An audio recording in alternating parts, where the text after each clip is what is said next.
We're going to compete vigorously, but I'm not looking for conflict. I'm looking to manage this competition responsibly. Do I think he's willing to compromise on various issues? Yes. U.S. President Joe Biden and China's President Xi Jinping had their first face-to-face meeting on Monday since the American assumed the Oval Office. There were tough talks.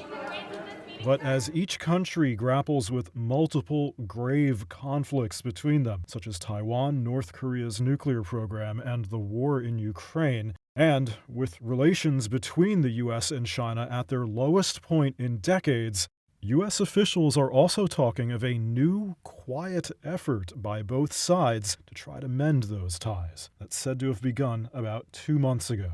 Now they're together at a G20 summit of world powers in Indonesia. The world has come to a crossroads. Where to go from here? This is a question. We share responsibility, in my view, to show that China and the United States can manage our differences, prevent competition from becoming anything ever near conflict. This is the first time they've met in person since the Obama administration, when Biden was vice president, and in public, they appeared cordial. But this was tough. For example, according to a readout in Chinese media, Xi told Biden that Taiwan was the first red line that cannot be crossed between them. This G20 summit on the island of Bali is also the first since the war in Ukraine started. Notably absent is Russia's President Putin, sending his foreign minister instead. Xi's strengthening relationship with Putin has been another complication between Washington and Beijing. Xi and Putin have said their countries have a no-limits partnership.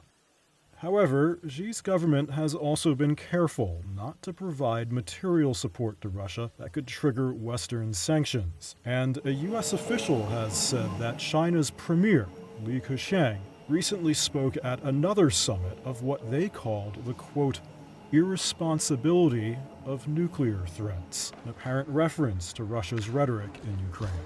The official, who spoke on the condition of anonymity, said it was clear that Beijing isn't comfortable with Russia's conduct in Ukraine, is surprised by it, and perhaps even embarrassed.